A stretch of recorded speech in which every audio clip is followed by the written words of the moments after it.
Voilà, bonjour à toutes et à tous et bienvenue ici au Palais des Rois Sardes pour ce nouveau rendez-vous des EA Dates sous la houlette de Marco Lendi, président de l'Institut Europe IA. Alors pour ceux qui nous rejoignent, ces rendez-vous s'inscrivent dans le cadre de la politique Smart Deal. Nous accueillons justement le président du département des Alpes-Maritimes, monsieur Charles-Ange Genesi. Bonjour président. Bonjour, bonjour. Bonjour à toutes et à tous. Merci d'être aussi nombreux. Marco Lendi, qui, lorsqu'en 2017, je deviens président de ce département, nous faisons le pari et il s'engage avec moi. Il me tape dans la main, il me dit « Allons-y, on va faire un bon morceau ensemble pour se situer dans cette révolution du numérique. » Et en même temps que 2017 arrivait, que nous parlions de l'adaptation au numérique, au changement et à la révolution dans le monde dans lequel nous étions, eh bien, apparaissait, alors pour les plus férus d'entre nous, vous étiez déjà dans le coup de l'intelligence artificielle, mais l'intelligence artificielle débarquait sur la sémantique dans l'ensemble des médias qui portaient cette nouvelle mode, ce changement. Et partant de cette histoire-là, Marco Lendi est venu et m'a dit « il faut aller au Canada ». Et nous sommes partis avec un certain nombre au Canada. Et on est revenu du Canada avec Benjo, qui venait d'avoir son prix Nobel et qui était le grand vainqueur du moment, avec cette idée de dire il faut porter l'intelligence artificielle au cœur de nos réflexions pour que celle-ci nous serve l'homme et pas que l'homme soit asservi à l'intelligence artificielle. Alors nous sommes un peu dans le cœur de cette réflexion avec ces IA Dates. Marco, avec beaucoup de fierté, me disait tout à l'heure, nous sommes à la 17e, 19e, vous voyez, j'en saute 2, 19 conférences tenues avec M. Stassini, Mme Vanin, avec tous celles et ceux qui sont autour de nous. Et ce soir, on a un invité d'honneur avec Luc Julia. Merci Luc Julia d'avoir répondu à notre invitation. Merci d'être celui qui apporte l'oxygène du moment à cette 19e ou 20e réunion des IA Dates qui fait de l'émulsion, qui nous donne de l'oxygène pour que nos cerveaux puissent s'intégrer et rentrer pleinement dans cette sémantique de l'intelligence artificielle. Mais il n'y a pas que de la sémantique. Si la sémantique est là, est-ce que l'intelligence véritablement peut s'adapter à quelque chose d'artificiel?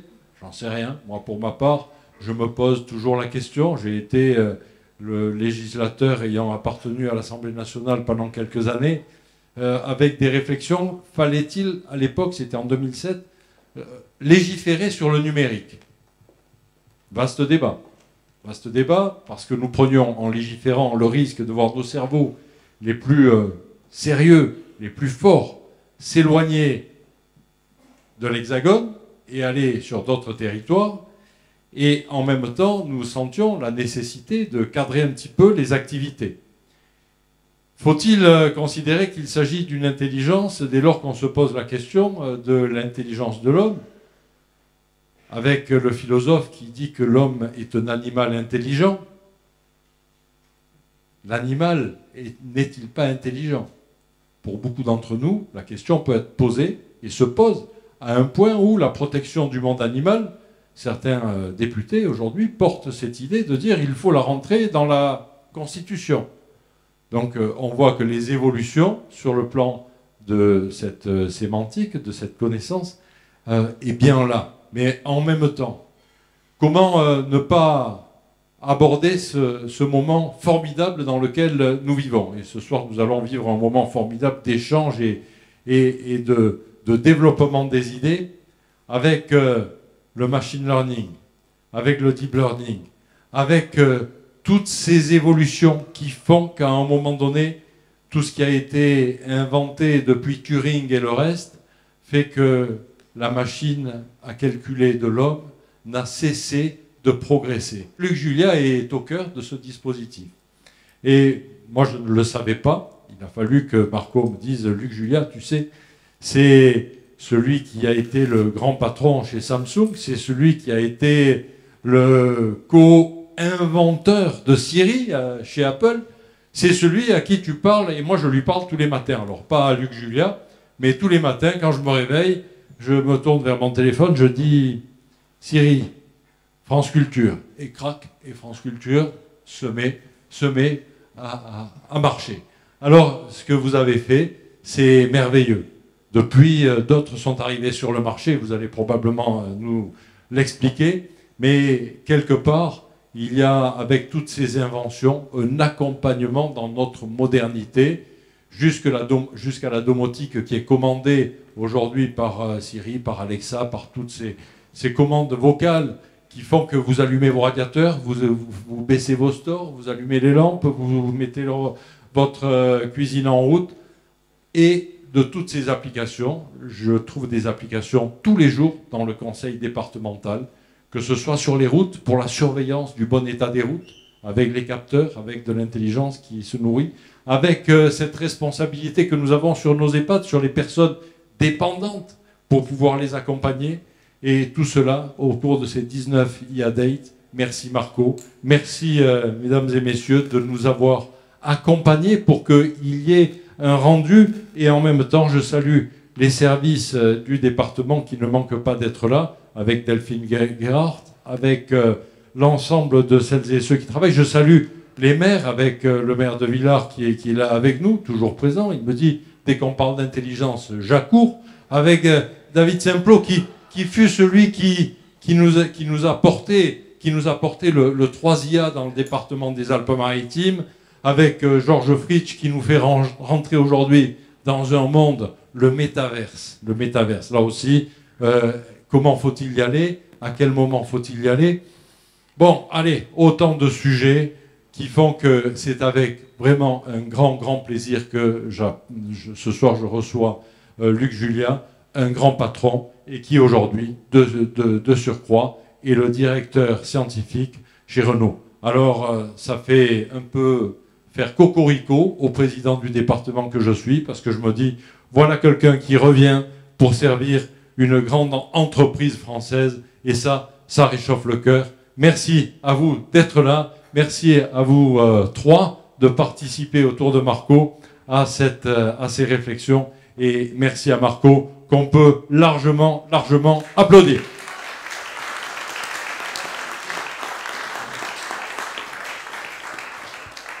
L'intelligence artificielle n'existe pas, c'est le titre de votre best-seller.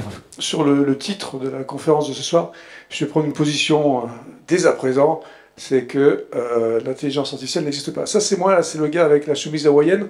Je suis toujours le seul à avoir une chemise hawaïenne, mais je suis sûr qu'un jour, il y en aura d'autres. Mais donc, l'intelligence artificielle n'existe pas. Voilà, c'est ce que je vais vous dire ce soir. C'est dommage, hein, parce qu'il y a plein de gens qui y travaillent. Et puis moi, ça fait 30 ans que j'en fais, donc ça veut dire que je fais pas grand-chose depuis 30 ans. Mais bon, surtout ce que je veux dire, c'est que l'intelligence artificielle qui n'existe pas, c'est celle de Hollywood. C'est l'intelligence artificielle dont on nous rebat les oreilles depuis, on va dire, une petite dizaine d'années. Et celle où on nous fait croire, alors on pourra voir qui est on nous fait croire que c'est magique. Alors, ou on en a peur, hein, c'est un peu Terminator, ou alors ça nous fait rêver, plus ou moins, c'est le film Her. Alors bon, je ne sais pas si ça vous fait rêver, Her, moi ça ne me fait pas trop rêver, et je vous conseille de ne pas tomber amoureux d'un Alexa ou d'une intelligence artificielle, ça ne sert à rien. Hein. Mais bon, donc c'est celle-là qui n'existe pas, c'est cette intelligence artificielle qu'on veut générique, qu'on veut générale, et qu'on veut intelligente. Je vais vous prouver, en fait, ce soir, que l'intelligence artificielle n'a rien d'intelligent. Et c'est justement un problème. Le problème, il ne date pas d'aujourd'hui, parce que l'intelligence artificielle, telle qu'elle a été définie, elle a été définie il y a très longtemps.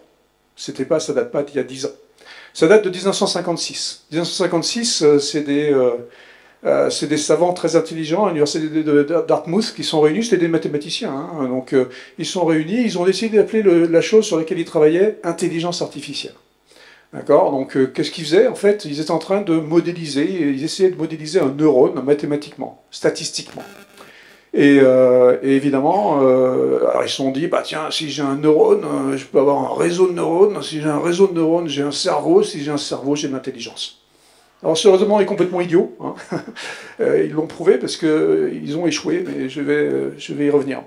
Donc, malheureusement, ils ont appelé ce sur quoi ils travaillaient l'intelligence artificielle, et je crois que c'est là que vient le problème. Parce que, comme je vais vous le montrer encore une fois, ça n'a strictement rien d'intelligent. Je ne dis pas que ça ne sert à rien. Je dis que ce n'est pas intelligent. Mais pour comprendre un peu ce qu'ils avaient en tête, ces gens-là, en 1956, il faut revenir bien avant. Alors moi, je suis français, franchouillard de base, hein, même si j'habite aux États-Unis depuis 30 ans. Et je considère que on essaye de faire de l'intelligence artificielle, ce qu'on peut appeler l'intelligence artificielle, on essaye de faire ces machines qui vont raisonner, qui vont penser un peu comme nous, qui vont essayer de faire des choses qui ont l'air intelligentes. On fait ça depuis la nuit des temps, en fait. On fait ça depuis très très longtemps. On crée des outils. Je vais y revenir plus tard, mais il y en a un outil qui est assez extraordinaire, hein, qui date de 1642. 1642, c'est quand Pascal a inventé la pascaline. La pascaline, si vous ne savez pas ce que c'est la première machine à calculer. Hein. C'est le machin qui permettait de faire des additions et des soustractions entre 3 et 5 digits. Hein. Donc c'est quand même des opérations compliquées, c'est intelligent. Parce que si tout de suite, là, si je vous demande combien fait 1748 plus 769,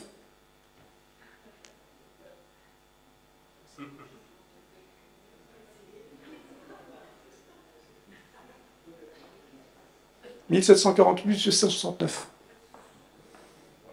Ok. Donc vous êtes nul, ou vous n'êtes pas intelligent, je ne sais pas. Bon, est-ce que c'est intelligent de faire cette addition? Je ne sais pas. En tout cas, la machine, en 1642, cette addition-là, elle l'aurait fait en à peu près 4 secondes. Et puis, elle l'aurait fait en 4 secondes, mais elle l'aurait fait juste. Ce qui est quand même assez incroyable. Parce que vous, même si vous m'aviez donné un résultat tout à l'heure, il y avait 60% de chances que vous ayez faux. C'est marrant, ça, hein? Donc nous, on est super intelligents, mais en fait, on fait plein de trucs faux. Mais bon, on va y revenir. Donc tout ça pour dire que, en tout cas, ça fait très très très longtemps qu'on essaie de faire des machines qui ont l'air intelligentes. Okay. Donc en 1956, ces gens-là qui avaient l'intention de faire quelque chose qui avait l'air intelligent, ils n'ont pas donné le bon nom, comme j'ai dit, et en plus de ça, ils se sont attaqués à quelque chose qui est certainement le plus compliqué auquel on puisse s'attaquer. Ça s'appelle le langage naturel. C'est quoi le langage naturel? C'est ce qu'on fait en ce moment-là. C'est un gars qui parle, il y a des mots qui sortent. Alors bon, on peut essayer de reconnaître les mots déjà, et puis après, il faut reconnaître le sens. C'est compliqué. C'est très très difficile. Aujourd'hui encore, les Siri, les Alexa, ils sont quand même assez loin d'avoir quelque chose qui comprend des trucs compliqués. Alors oui, ils vont comprendre allume la lumière, joue France Culture et des choses comme ça, mais c'est des choses très très simples toujours. Siri, Alexa, etc. sont complètement idiots, mais j'y reviendrai. Je peux le dire. Hein. Et donc, ils se sont attaqués à cette partie de l'intelligence humaine qui est le langage naturel et qui est excessivement compliqué. Et devinez ce qui s'est passé en 1956. Eh ben, ils ont échoué. Ils n'ont pas réussi. Et on est rentré dans ce qui s'appelle le premier hiver de l'IA. C'est quoi l'hiver de l'IA? C'est quoi un hiver de l'IA? C'est un moment où on ne fait plus de recherche, on arrête. Pourquoi? Parce qu'on nous a menti. Parce qu'on nous a promis des choses qui ne sont pas possibles, qui ne sont pas arrivées. Et donc, les trésoriers ont décidé de couper les bourses, et voilà, il n'y avait plus de sous pour faire de l'IA. On est rentré dans le premier hiver de l'IA. Et franchement, il y en a eu plusieurs après. Hein. Beaucoup, parce que beaucoup, dans l'histoire de l'IA, il y a eu beaucoup de mensonges. Et aujourd'hui, c'en est un aussi. Donc il faut faire attention de ne pas dire n'importe quoi sur l'IA, il ne faut pas promettre n'importe quoi, parce que un nouvel hiver peut nous guetter, et ça serait dommage, parce qu'il y a plein d'IA qui sont intéressantes, et je vais revenir tout à l'heure, on a des exemples ici. Donc, faisons attention, je crois que le Maroc vient de marquer le deuxième but. Ou ça a égalisé, on ne sait jamais. Donc, donnez-nous les résultats, parce qu'on attend avec impatience quand même. Donc, tout ça pour dire que ces intelligences artificielles, je vais y revenir, datent pas d'aujourd'hui, et on raconte un peu n'importe quoi. Ok? Faut faire attention. Maintenant, on est en 1960, là, d'accord? Donc, 1960, on est dans l'hiver de l'IA. L'IA statistique, donc cette IA qui modélisait les neurones, disparaît. Ok? 1960, vous savez, c'est fini? Ouais. Je vous tiens au courant, hein, si... D'accord. Ils ont gagné, super, ils ont gagné, donc ils vont être battus par la France en demi-finale.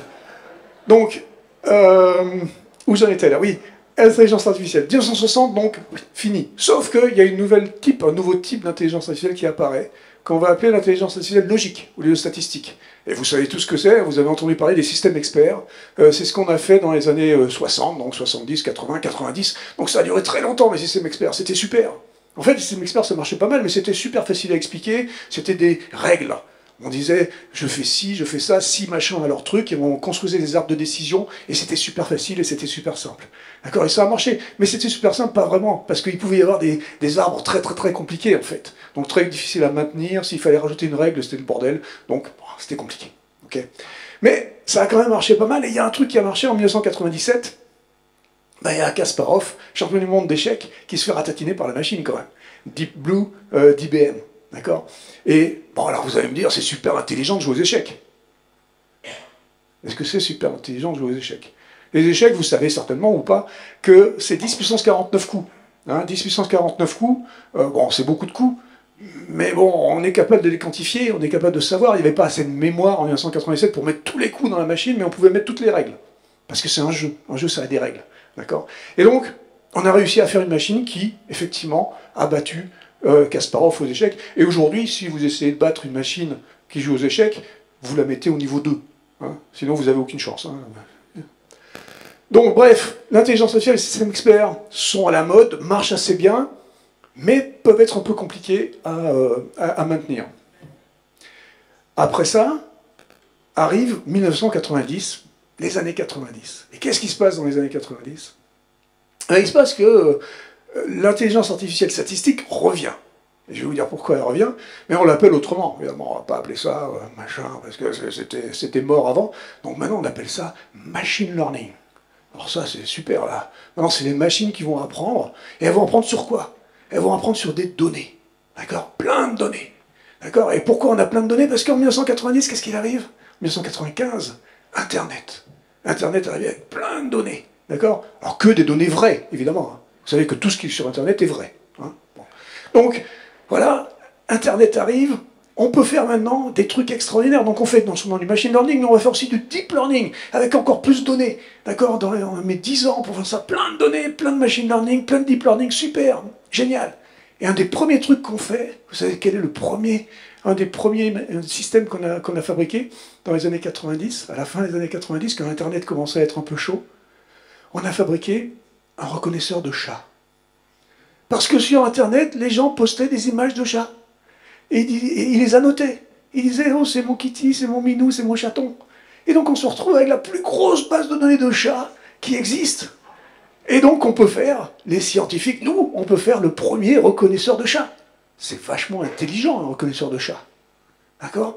C'est un truc qui va reconnaître les chats à 98%. Incroyable. Super. On a fait quelque chose de fantastique. Avec seulement 100 000 images de chats, on peut reconnaître des chats. Fabuleux. Et là, vous posez une question, c'est ma fille de 2 ans. Combien il lui faut de chats ou d'images de chats pour reconnaître les chats à 100%? Parce que ma fille de 2 ans, elle reconnaît les chats à 100%. Et donc, la question, vous la posez au psychologue, parce que moi, j'en sais rien, hein, mais vous la posez au psychologue et ils vont répondre, bah, il faut 2 images de chats. D'accord? Alors vous dites, mais merde, quand même, il y a un problème. Je suis en train de faire des machines avec 100 000 images de chats pour reconnaître les chats à 98%, et nous, il nous en faut 2. Et en plus, nous, comme j'ai dit, on reconnaît les chats à 100%, on les reconnaît même la nuit. C'est fabuleux, ça. Nous, on reconnaît les chats la nuit. Vous savez pourquoi l'intelligence artificielle ne reconnaît pas les chats la nuit? Parce que quand on a posté les images de chats, là, personne n'a posté d'images de chats la nuit. Parce qu'on ne les voit pas. Et donc ça ne sert à rien. Vous n'allez pas poster une image en disant c'est mon kitty, c'est mon chaton, on ne voit pas. Ok? Donc, il y a un problème. Enfin, il y a plein de problèmes. Bon. Donc déjà, là, on se dit, mais peut-être que les méthodes qu'on utilise en intelligence artificielle, c'est une méthode super intelligente de machine learning, de deep learning. Peut-être qu'effectivement, ça n'a strictement rien à voir avec notre intelligence. Et là arrive 2016. Alors 2016, qu'est-ce qui se passe? C'est le champion du monde de Go, cette fois-ci, qui se fait ratatiner par la machine. DeepMind. Alors, en hommage à Deep Blue. Hein. Donc, DeepMind, c'est une machine qui est faite par une subsidiary, je ne sais pas comment on dit, filiale, merci, filiale de Google, d'accord? Et donc, il crée un système AlphaGo, qui va tourner sur cette machine DeepMind et qui va battre le champion du monde de Go. Alors, le Go, c'est rigolo, ça m'amuse toujours, mais bon.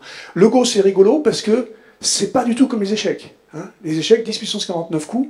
Si vous demandez aux mathématiciens, il y en a peut-être dans la salle, combien il y a de coups au Go, alors là, ils vont réfléchir, ils vont vous dire, le Go, il y a entre 10 puissance 200 et 10 puissance 600 coups. Bon, là, ils viennent de vous dire qu'on n'en sait rien. D'accord? Parce qu'entre 10 puissance 200 et 10 puissance 600, il y a une petite différence. Okay, et surtout, alors il ne faut pas me dire, ce qu'on m'a dit récemment, oh, ben, même si c'est 10 puissance 200, c'est que 5 fois plus 10 puissance 49. Merci. Merci. Non, ça me fait plaisir, parce que là, j'ai dit, bon, les gars, okay, retournez faire des maths. Bref. Donc, c'est beaucoup de coups. Mais je ne vais pas... Et du coup, on n'a pas fait les méthodes classiques, on va dire, de système expert pour faire ce reconnaisseur ce joueur de Go. Et on a utilisé du deep learning cette fois-ci. Ça veut dire quoi? On lui a filé 30 000 parties de Go, et puis on lui a filé les règles, et puis il a appris à faire à peu près tout. Il a explosé le petit Coréen, champion du monde de 18 ans, qui était un fait que c'était bien fait pour lui. Et donc, le gars perd, alors que c'était, normalement, il avait dit jamais une machine me battra. Enfin bon, Kasparov avait dit ça aussi. Hein. Bref. Mais je ne vais pas vous décrire l'algorithme là, mais ce que je veux, c'est ouvrir les entrailles de la machine. De cette machine-là, donc DeepMind. On va ouvrir ses entrailles. Alors, DeepMind, elle n'est pas comme ça en vrai. Hein. Ça, c'est un dessin que j'ai fait. Rien à voir. Mais, donc, on ouvre DeepMind, et à l'intérieur, il y a 1500 CPUs. Les CPUs, c'est les chips, les puces qu'il y a dans les ordinateurs, d'accord? 1500 CPUs. 300 GPUs. GPUs, encore d'autres types de puces qui sont les Graphical Processing Units, qui sont les machins qui permettent de faire du calcul matriciel très important quand on fait du machine learning. Je vais vérifier avec l'expert. Parce que... Et donc 300 GPUs, et puis encore un autre truc qui s'appelle les TPUs, Tensor Processing Unit, c'est un truc nouveau en 2016, c'est fait par Google, c'est des processeurs qui font du TensorFlow. TensorFlow, c'est une méthode pour faire du deep learning. Bref, 2000 ordinateurs. C'est 2000 ordinateurs, ce truc. 2000 ordinateurs pour jouer au Go. Ok? 2000 ordinateurs. C'est un petit data center de trucs. D'accord? C'est énorme. Mais ce qui est intéressant, c'est de regarder quelle énergie ça prend. 440 kilowatts. 440 kilowatts pour jouer au Go. Bon, je pense qu'on va parler de ça tout à l'heure, mais la frugalité n'est pas au rendez-vous. Parce que la question qu'on va se poser, c'est quoi? C'est le petit Coréen que j'aime pas, là. Qu'est-ce qu'il a, lui? Il a ça. D'accord? Bon, il a ça qui tourne depuis 18 ans. D'accord? Il a 18 ans. Donc il a ça qui tourne depuis 18 ans. Mais ça, c'est combien, ça? Pour la plupart d'entre nous, hein, pas tous. Mais c'est combien? 2000 kilocalories, j'ai entendu? Oh, non, moi, je parle en watts, moi. Bon, c'est 20 watts. C'est 20 watts, ce machin. D'accord? Donc on est en train de construire une machine qui nous pète 440 kilowatts pour jouer au Go, qui va battre le mec qui est à 20 watts. Mais bon, lui, il fait que jouer au Go. Lui, oh ben lui, il fait des trucs. Il parle, il fait la cuisine, il fait machin. Et on a vu parler, c'est compliqué, hein? Langage naturel, tout ça, là, machin compliqué. Lui, il fait, hein? En coréen, on comprend rien, mais il fait. D'accord? Donc, encore une fois, ici, on est en train de construire des machines, on est en train de construire des trucs qui n'ont strictement rien à voir avec notre intelligence. Okay? Donc, il faut faire super attention. Il faut faire d'autant plus attention que, comme j'ai dit tout à l'heure, ça utilise beaucoup, beaucoup de données, ce truc-là. D'accord? Beaucoup, beaucoup de données. Et le problème, alors je vais vous donner un scoop aujourd'hui, c'est que ce que j'ai dit tout à l'heure, c'est pas vrai. Sur Internet, c'est pas tout vrai. Il y a des trucs faux. Scoop, hein? Et donc, on utilise de plus en plus de données, on utilise 100 000 images de chats, il est possible que dans les 100 000 images de chats, il y ait une image de chien. Peut-être. Sauf si on les a revues toutes une à une, mais c'est long. Mais 100 000, c'était rien. Parce qu'aujourd'hui, les systèmes, vous avez peut-être entendu parler là récemment, on parle des IA génératives. Alors c'est super, ça fait des trucs fantastiques, hein, mais là on parle de milliards de paramètres. On ne parle pas de 100 000, ok? Et le problème, c'est que quand vous allez avoir des milliards de paramètres, ça va être très compliqué de savoir ce qui est vrai dans ces paramètres. Et il y a beaucoup de choses qui vont être fausses. Alors j'ai une mauvaise nouvelle. Toutes les datas, en fait, sont biaisées. Et ça, c'est très compliqué, parce qu'à partir du moment où on a des datas biaisées, ça veut dire quoi? Ça veut dire que les systèmes qu'on est en train de fabriquer sur ces datas, eh ben, ils vont être biaisés. Je vais vous donner deux exemples. Premier exemple, c'est arrivé il n'y a pas très longtemps, c'est une compagnie de cartes de crédit qui a décidé, une banque, ça s'appelle, oui, qui a décidé de donner à un robot la possibilité de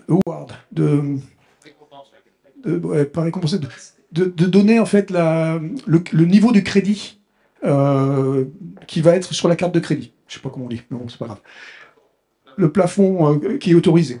Très bien. Donc, il y a un robot, donc il y a une IA qui fait ça.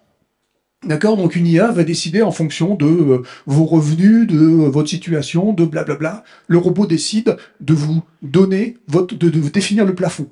Ok? Ils font tourner le machin, ils distribuent les cartes de crédit, et ils s'aperçoivent, au bout de seulement une quinzaine de jours, que à situation égale, âge égal, tout égal, sauf le genre, les femmes ont la moitié du crédit des hommes. Alors c'est bien, c'est pas bien, on peut en discuter, hein, bon. Mais aujourd'hui, c'est moyen bien, on va dire. D'accord? Donc c'est pas terrible l'idée de dire, bah toi non, hein, bah toi oui. D'accord? Donc, pourquoi? Parce que quand même, on fait un peu attention ces jours-ci avec ces trucs-là. D'accord? Bah ouais, sauf que l'IA avait raison. Parce que l'IA avait data des années 2010, des années 2000, des années 1990, 80, 70, 60, 50. Et donc, bah ouais, dans les années 50, les femmes avaient la moitié du crédit des hommes. C'est comme ça. Donc l'IA avait raison. Est-ce que c'est bien? Non. Donc il faut choisir les datas, du coup. Vous allez me dire, bah, c'est facile, il suffit de choisir les datas, il n'y a pas de problème. Bah ouais, mais quand on va choisir les datas, ça veut dire quoi? Ça veut dire que je rentre mon propre biais. Donc c'est très compliqué le biais. Je vais vous donner un deuxième exemple qui est encore plus fou, qui date de 2016 aussi. Vous avez peut-être entendu parler de TAI. TAI, c'était un chatbot qui a été fait par Microsoft. Alors, ils ont passé des mois à développer le machin. Hein. C'était quelque chose qui voulait sortir sur Twitter. Et ça devait être un chatbot qui allait juste être sympa avec les gens et dire, bah tiens, tu peux utiliser ça pour ce produit Microsoft pour ça et ça. Donc c'était de la promo. Hein. C'était un chatbot qui était fait pour faire de la promo. Ils ont mis des mois à le développer. Ils sortent le machin, au bout de 16 heures d'opération, ils sont obligés de le débrancher. Parce que 16 heures d'opération. Parce que TAI était devenu le plus raciste et sexiste de l'humanité. Donc, encore une fois, là, évidemment qu'ils ne voulaient pas ça. Ça leur a fait une pub très très mauvaise. Exactement le contraire de ce qu'ils voulaient. Et on se dit, mais pourquoi? Ça n'a aucun sens. Et là, bon, il y a des gens très intelligents qui sont mis à chercher, parce que Microsoft n'a pas vraiment dit ce qui s'est passé, mais il y a des gens dans les universités qui se sont dit, essayons de comprendre. Et en fait, il s'avère qu'il y avait deux bugs. Alors un bug que je vais appeler un bug classique, qui est un bug de logique, on va dire. Quand vous créez un système d'interaction comme un chatbot, vous êtes obligé d'avoir une sorte de slider d'interactivité qui va vous